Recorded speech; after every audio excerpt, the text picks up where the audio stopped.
గొప్ప కృపలోకి మీరు రావాలి అంటే, సమస్తము మీకు మేలు జరగాలంటే, మంచి జరగాలంటే, మీరు సఫలీకృతులు అవ్వాలంటే, మీ యత్నాలు సఫలీకృతులు అవ్వాలంటే, మీ యొక్క మనోభిష్టము సఫలం అవ్వాలి అంటే ఆయన మీరు ప్రేమించేటువంటి వారుగా ఉండాలి. సో ఆయన కీర్తించేటువంటి వారుగా ఉండాలి. ఆయన చిత్తము చొప్పున నడిచేటువంటి వ్యక్తులుగా మీరు ఉన్నప్పుడు సమస్తమును సమకూడి జరుగుతాయనే విషయాన్ని జ్ఞాపకం చేస్తున్నాను. అమెరికాలో విల్సన్ అనేటువంటి ఒక వ్యక్తి నివసిస్తుండేటువంటి వాడు. ఒక చిన్న మిల్లో పనిచేస్తుండేటువంటి వాడు అండి. ఒక రకంగా చెప్పడం ఒక శ్రామికుడు, ఒక కార్మికుడు. పెద్ద జాబ్ కూడా పెద్దదేం కాదు, మధ్యతరగతి ఆర్థిక స్తోమత కలిగినటువంటి ఆ విల్సన్ చక్కగా కుటుంబాన్ని నడిపించుకుంటున్నాడు. ప్రతి నెల కూడా జీతం వస్తుంది. ఆ జీతాన్ని చక్కగా కుటుంబ అవసరాల కొరకు వినియోగించుకుంటున్నాడు. ఒకరోజు ఏమైందో తెలియదు, బాస్ నిన్ను ఉద్యోగం నుంచి పీకేస్తున్నాం అన్నాడు. వెంటనే చేతులు కాళ్ళు పట్టుకున్నాడు. అయ్యా, మీరు నన్ను ఉద్యోగం నుంచి తీసేస్తే నా బిడ్డల పరిస్థితి ఏంటి, నా భార్య పరిస్థితి ఏంటి? కనీసం ఒక 2-3 నెలల ముందైనా సరే ప్రేయర్గా మీరు ఇంటిమేషన్ ఇస్తే మేము ప్రిపేర్ అయ్యేవాళ్ళం, వేరే జాబ్కి వెళ్ళేటువంటి వారం. సడన్గా మీరు ఉద్యోగం తీసేస్తే నేను ఎవరి దగ్గరికి వెళ్ళాలి, ఎక్కడ ఉద్యోగం సంపాదించుకోవాలన్నా సరే ఆ యొక్క యజమానుడు అస్సలు దయాదాక్షిణ్యం లేకుండా ఉద్యోగం తీసేసాడండి. తీస్తే భార్య చాలా ప్రార్థనా పరురాలు. ఇద్దరు కూడా దేవుని మందిరానికి వెళ్తుంటారు. ఇంటికి వచ్చి భార్యకి చెప్పినప్పుడు భార్య అంది, ఏమీ మీరు కంగారు పడద్దండి, దేవుని సన్నిధిలో ప్రార్థన చేద్దాం, దేవుడు మనకు ఒక దారిని చూపిస్తాడు, మీరు ఏ విధం చేతను కూడా కృంగిపోవద్దు, ఆయన మీద మనము నిరీక్షణ పెట్టుకుందాం. యెహోవా నాకు వెలుగును రక్షణ అయినప్పుడు నేను ఎవరికి భయపడతాను? మనం ఎవరికి భయపడాల్సిన అవసరం లేదు. ఈ ఆర్థిక పరిస్థితులను బట్టి మనం భయపడిన అవసరం లేదు. ప్రభువే మనకు అండగా ఉంటాడు, ప్రభువే మనకు ఆశ్రయంగా ఉంటాడని ప్రార్థన చేస్తూ వచ్చారండి. 1 నెల ఉద్యోగం లేదు, 2 నెలల ఉద్యోగం లేదు, కానీ వారు ప్రార్థనలో బాగా నలిగారు. ప్రార్థనకి చేస్తున్నప్పుడు దేవునికి సమీపంగా వారు చేరారు. దేవుని వాక్యాన్ని చదవటం, దేవుని మీద ఆధారపడటం, దేవుని చిత్తం కోసం కనిపెట్టడం. ఒకరోజు ఉదయకాల సమయంలో దేవుడు ఒక ప్రేరేపణ ఈ విల్సన్కి ఇస్తున్నాడు. ఏంటనంటే, నీకు ఖాళీ స్థలం ఉంది కదా, ఆ ఖాళీ స్థలంలో ఒక చిన్న హోటల్ లాంటిది స్టార్ట్ చేయి. ఎందుకంటే ఆ ప్రాంతంలో చాలామంది పర్యాటకులు ఆ ప్రాంతానికి వస్తారు కాబట్టి చిన్న హోటల్ లాంటిది ఉన్నటువంటి ఈ పెట్టుబడితో చిన్న హోటల్ లాంటిది పెట్టుకో. చాలామంది ఆ హోటల్లో వచ్చి బస చేస్తారు, వారికి ఆహారాన్ని వండి పెట్టడానికి కూడా ప్రయత్నం చేయి అన్నట్లుగా దేవుడు ఒక మంచి ఆలోచన ఇస్తే, విల్సన్ అనేటువంటి ఆ వ్యక్తి ఆ ఉద్యోగం తీసివేయబెట్టాడు. ఆ వ్యక్తి తనకున్నటువంటి స్థలంలో చిన్న హట్ వేసాడండి. చిన్న హట్ వేసి ఒక 4-5 రూములు అక్కడ ఏర్పాటు చేసి హోటల్ అని పేరు పెట్టాడు. సో ఆ హోటల్ అనేటువంటి పేరు పెట్టిన తర్వాత సో నమ్మకంగా దేవుని గణపరుస్తున్నారు, ఆరాధిస్తున్నారు, ప్రార్థిస్తున్నారు, దేవుని మీద ఆధారపడుతున్నారు. వారికి వచ్చిన సంపాదనలో దేవుని భాగాన్ని నమ్మకంగా వారు చెల్లిస్తూ దేవుని చిత్తాన్ని వారు నెరవేరుస్తున్నారు, దేవుని ఆజ్ఞను వారు పాటిస్తున్నారు. మీరు నమ్ముతారండి, ఆ చిన్న హోటల్ దేవుడు ఆశీర్వదించడం మొదలుపెట్టాడు. నిజంగా ఆ యొక్క హోటల్ అభివృద్ధి చెందిన తర్వాత దానికి ముందు ఇంకో స్థలాన్ని తీసుకున్నాడు. మరి లీజుకి తీసుకున్నాడో లేకపోతే సొంతంగా తీసుకున్నాడో తెలీదు. లీజుకి తీసుకుని మరలా అక్కడ రూమ్స్ వేసాడు. ఆ హోటల్ కూడా ఏమవుతుందంటే ఫిల్ అయిపోతూ ఉంది. సో అంచెలంచులుగా ఆ వ్యక్తి ఆర్థికంగా బలపడుతున్నాడు. నిజంగా దేవుని సేవకులను బలపరుస్తున్నాడు, సంఘాలను బలపరుస్తున్నాడు. తను వెళ్ళే సంఘంలో దేవునికి నమ్మకమైనటువంటి సాక్షిగా వాడబడుతున్నప్పుడు కొన్ని రోజులకి అతని వ్యాపార ప్రపంచం కేవలం అమెరికా కాదు, లేకపోతే ఒక హోటల్ కాదు, 2 హోటల్ కాదు. నమ్ముతారా, మీరు 3400 హోటల్స్ ఆ వ్యక్తి కట్టడం జరిగిందండి. పెద్ద హోటల్స్ కట్టాడు. ఈరోజు ప్రపంచవ్యాప్తంగా మీరు ఏ పట్టణానికి వెళ్ళినా సరే ఈ విల్సన్ అనేటువంటి వ్యక్తి కట్టినటువంటి హోటల్స్ మీకు కనపడతాయి. ఆ వ్యక్తి కట్టిన హోటల్స్ ఏంటో తెలుసా? హాలిడే ఇన్ అనేటువంటి హోటల్స్. మీరు బాంబే వెళ్ళండి, ఢిల్లీ వెళ్ళండి, ఆ తర్వాత బెంగళూరు వెళ్ళండి, చెన్నై వెళ్ళండి, ఈవెన్ విజయవాడలో కూడా హాలిడే ఇన్ అనేటువంటి హోటల్ మీకు కనపడుతుంది.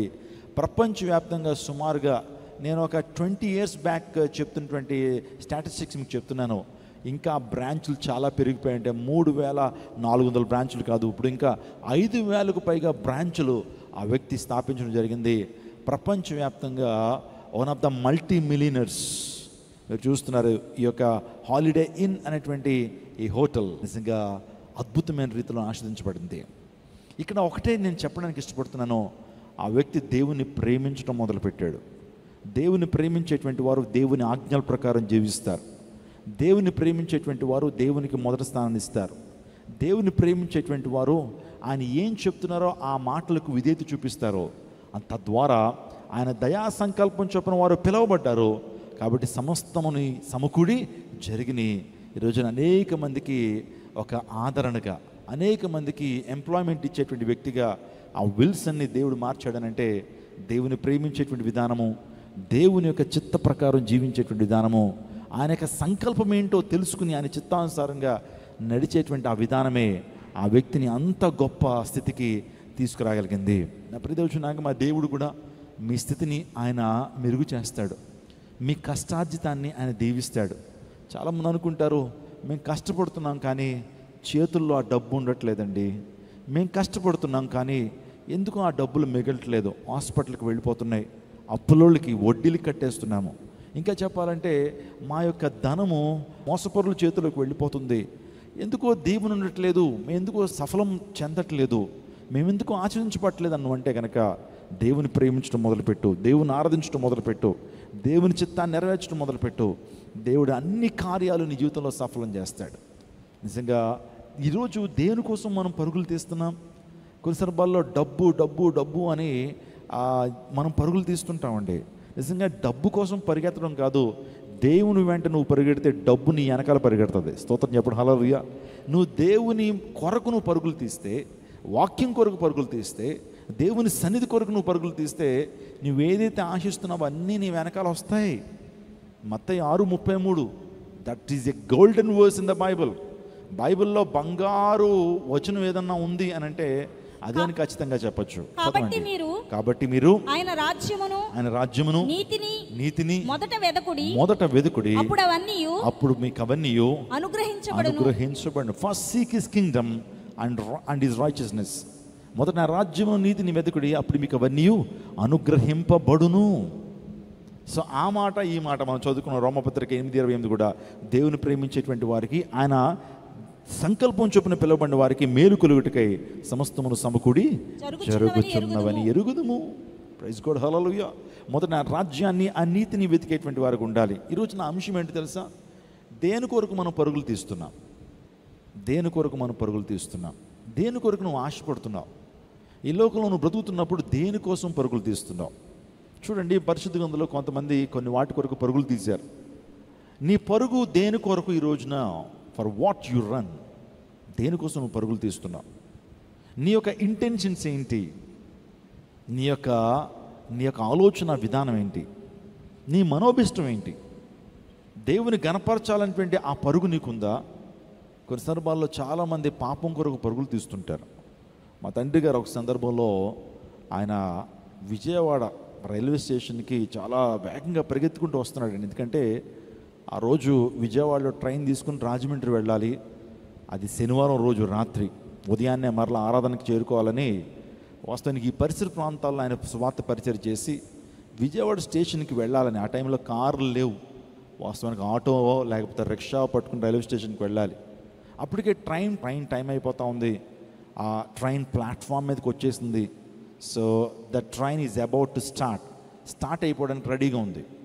ఆ టైంలో సూట్ కేసు ఒకటి పట్టుకుని చేతిలో ఒక బ్యాగ్ ఉంటుంది, బైబిల్ బ్యాగ్ ఉంటుంది. ఆ రెండు పట్టుకుని పరిగెడుతూ ఉండే రైల్వే స్టేషన్ దగ్గర ఒక ఆయన కూడా పరిగెత్తుకుంటూ వస్తున్నాడట. పరిగెత్తుకుంటూ ఆగండి సార్ అన్నాడట.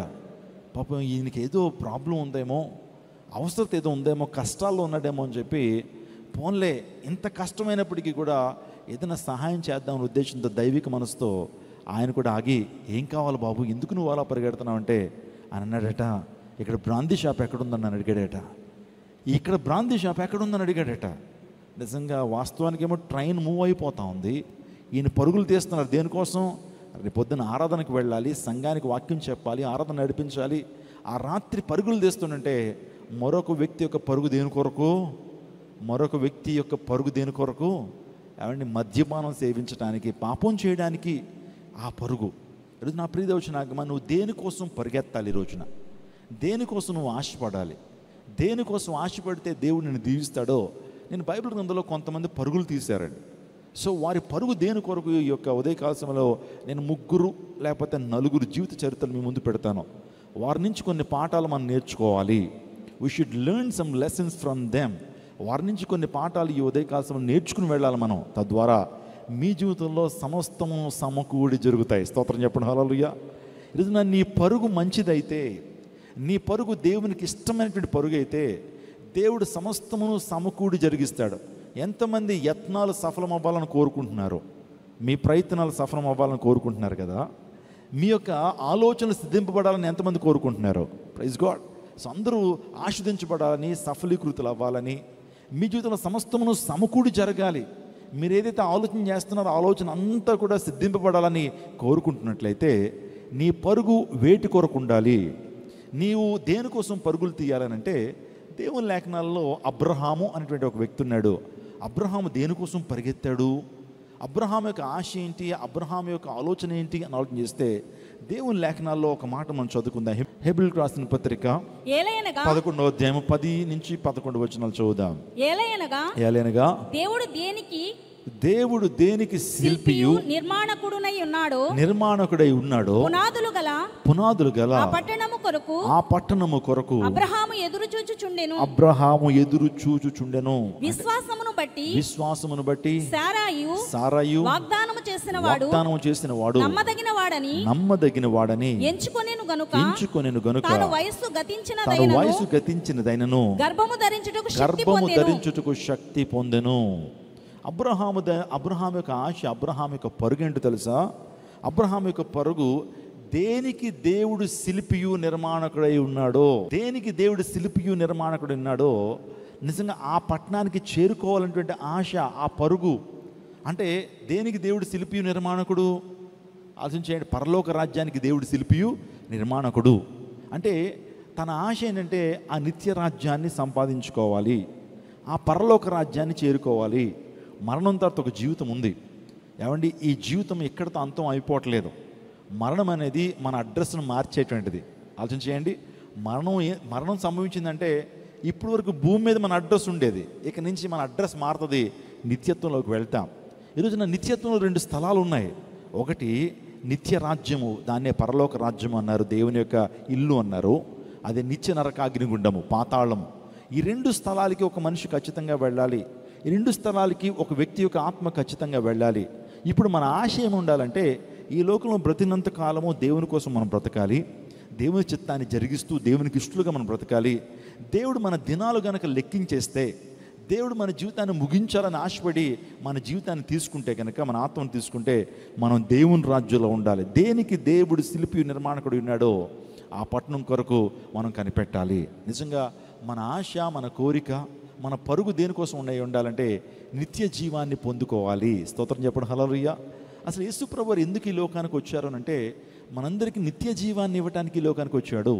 నశించిన దాన్ని వెతికి రక్షించడానికి. మనందరికీ కూడా నిత్య జీవం. ఆదిలో దేవుడు ఆదాముకి వృక్ష ఫలాలు తినేటువంటి గొప్ప కృప ఇచ్చాడు. కానీ ఆదాము అవ్వలు ఏం చేశారంటే, ఆ జీవవృక్ష ఫలాలు తినేటువంటి ఆ కృపను కోల్పోయారు. వాళ్ళు ఆజ్ఞాతిక్రమం అనే పాపం చేసినప్పుడు, దేవునికి విరుద్ధంగా వారు పాపం చేసినప్పుడు దేవుడు ఆ తోట నుంచి వారిని బయటికి గెంటివేసినట్టుగా మనం చూస్తుంటాం. ఎప్పుడైతే ఆ పండు తినుదు నిత్యముగా చచ్చదు అని ప్రభు అన్నాడు, ఆ పండు తినుదు నిత్యముగా చచ్చదు అని ప్రభు అన్నప్పుడు వారు చనిపోయారు. వాస్తవానికి నిత్య జీవాన్ని కోల్పోయారు. వాళ్ళు వాస్తవానికి నిత్య జీవాన్ని కోల్పోయినప్పుడు, కానీ దేవుని యొక్క కృప ఏంటంటే, తను సృజించిన మానవులందరికీ కూడా ఆయన నిత్య జీవాన్ని ఇవ్వాలని ఆయనే ఈ లోకానికి వచ్చారు. తన ఏకైక కుమారుని ఈ లోకానికి పంపించారు. తన అద్వితీయ కుమారుని లోకానికి పంపించి ఆ కడపటి ఆదాము ద్వారా మనందరికీ నిత్య జీవాన్ని దేవుడు కానుకగా, దేవుడు గొప్ప బహుమానంగా దేవుడు మనకు అనుగ్రహించారు. యోహాను 3:16 మనకు తెలుసు, దేవుడు లోకమును ఎంతో ప్రేమించును కాగా తన అద్వితీయ కుమారునిగా పుట్టిన అనేది విశ్వాసం ఉంచి ప్రతి ఒక్కడు నశింపక నిత్య జీవం పొందినట్లు ఆయనను అనుగ్రహించెను.